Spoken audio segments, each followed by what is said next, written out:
जय हिंद दोस्तों एक्स सैनिक इन्फो यूट्यूब चैनल में एक बार फिर आपका स्वागत है।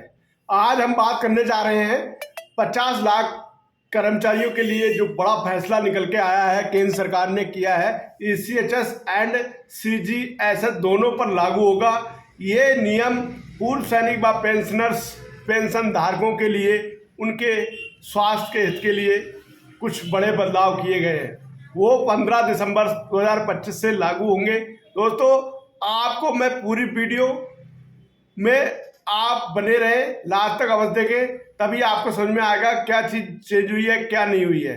तो मेरी आपसे गुजारिश है, चैनल पर नए हैं चैनल को सब्सक्राइब कर दें, लाइक कर दें, बेल आइकन अवश्य दबा दें ताकि नया नया नोटिफिकेशन आपको मिलता रहे। इसी तरीके की वीडियो आपको इस चैनल के माध्यम से आपके मोबाइल में मिलती रहे। तो आपका यहाँ पे देख सकते हैं 15 तारीख से, जो 15 दिसंबर से जो नियमों में बदलाव हुए हैं, यहाँ पे आप पूरी डिटेल जानेंगे। केंद्र सरकार ने वर्ष 2025 में सरकारी कर्मचारियों, पेंशन धारकों और पूर्व सैनिकों के हित में स्वास्थ्य सेवाओं से जुड़े नियमों में व्यापक सुधार करने का निर्णय लिया है। ये बदलाव केंद्र सरकार स्वास्थ्य योजना सीजीएचएस और भूतपूर्व सैनिक अंशदायी स्वास्थ्य योजना ईसीएचएस दोनों पर लागू होंगे। नए नियम 15 दिसंबर 2025 से पूरे देश में प्रभावी माने जाएंगे। इन सुधारों का सीधा असर करीब 50 लाख से अधिक केंद्रीय कर्मचारियों व लाखों पेंशनर और बड़ी संख्या में पूर्व सैनिक पर पड़ेगा। सरकार का लक्ष्य है कि स्वास्थ्य सेवाओं को अधिक पारदर्शी और तकनीक आधारित पर लाभार्थियों के लिए सुविधाजनक बनाया जाए। ये सीजीएचएस और ईसीएचएस जो योजनाओं की भूमिका है, यहाँ पे आप मोटा मोटा देख सकते हैं। सीजीएचएस योजना केंद्र सरकार के सेवारत कर्मचारी व पेंशनरों के किफायती दरों पर बेहतर चिकित्सा सुविधा उपलब्ध कराती है। इसके अंतर्गत सरकारी अस्पतालों के साथ साथ सूचीबद्ध निजी अस्पतालों में भी इलाज संभव होता है। वहीं ईसीएचएस योजना पूर्व सैनिक व उनके आश्रितों के लिए बनाई गई है ताकि सेवानिवृत्त बाद रिटायरमेंट के बाद भी उन्हें गुणवत्तापूर्ण स्वास्थ्य सेवाएं मिलती रहे। इन योजनाओं ने वर्षों से लाखों परिवारों के महंगे इलाज के बोझ से बचाया है। यहाँ पे आप बदलाव की आवश्यकता क्यों महसूस हुई? पिछले कुछ समय से सीजीएचएस और ईसीएचएस से जुड़े अस्पताल लाभार्थियों की तरह से परेशानियों का सामना करना पड़ रहा। निजी अस्पतालों का कहना था कि इलाज की दरें बहुत पुरानी हैं और मौजूदा खर्चों के अनुरूप नहीं है। दूसरी ओर कर्मचारी और पेंशनरों को क्लेम की प्रक्रिया में देरी, रेफर की जटिलता और कैशलेस इलाज के लिए कठिनाइयां जैसी समस्याओं का झेलना पड़ रही थी। इन्हीं कारणों को सरकार ने नियमों में संशोधन का फैसला लिया है। 15 दिसंबर 2025 के बाद क्या बदलेगा, यहाँ पे आप देखें।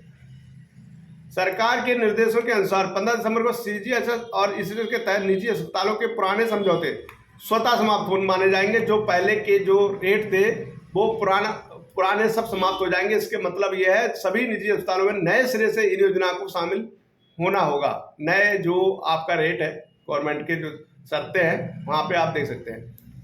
जो अस्पताल नए नियमों और शर्तों को स्वीकार नहीं करेंगे उन्हें पैनल से बाहर कर दिया जाएगा।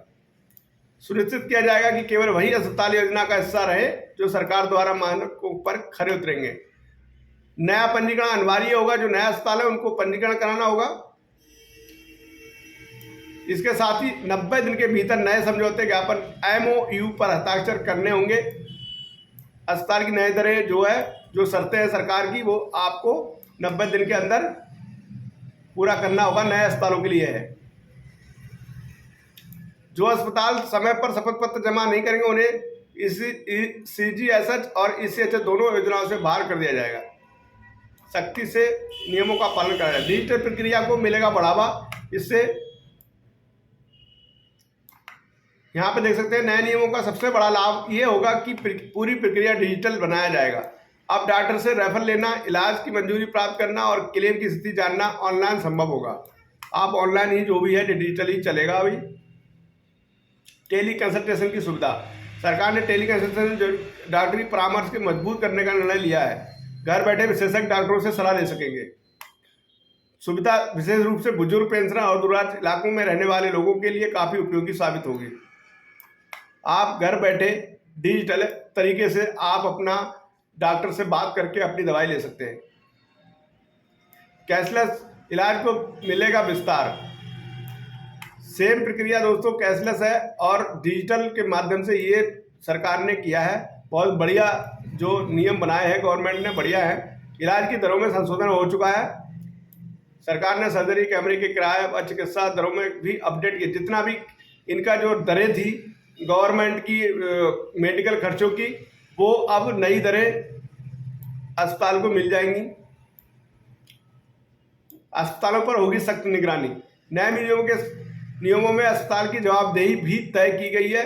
गलत बिलिंग या अनावश्यक जांच के नियमों को उल्लंघन करने पर कार्रवाई की जाएगी। ऐसे मामलों में जुर्माना लगाने के साथ साथ अस्पताल को पैनल से हटाने का प्रावधान भी रखा गया है, जिससे मरीजों के हित की सुरक्षा होगी।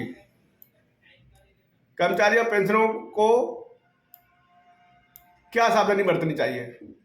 यदि आप ईसीएचएस लाभार्थी हैं तो 15 दिसंबर 2025 के बाद इलाज के लिए केवल उन्हीं अस्पताल का चयन करें जो नए पैनल में शामिल हों।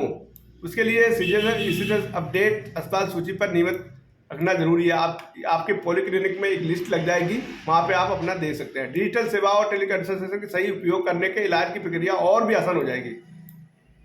लंबे समय में लाभकारी साबित होंगे नए नियम।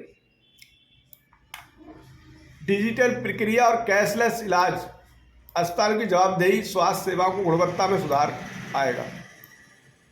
तो ये जो डिजिटल की तौर पर जो आपका जो कैशलेस है, वो सारी प्रक्रिया इसमें आपने देखा कि गवर्नमेंट ने ये 15 दिसंबर 2025 से लागू कर दी गई है। नया रेट हॉस्पिटल को मिल जाएंगे। तो ये थी दोस्तों जानकारी। यदि जानकारी अच्छी लगी हो तो वीडियो को ज़्यादा से ज़्यादा शेयर करें, लाइक करें, सब्सक्राइब करें। यहाँ तक कि ये वीडियो में। धन्यवाद। जय हिंद, जय भारत, वंदे मातरम।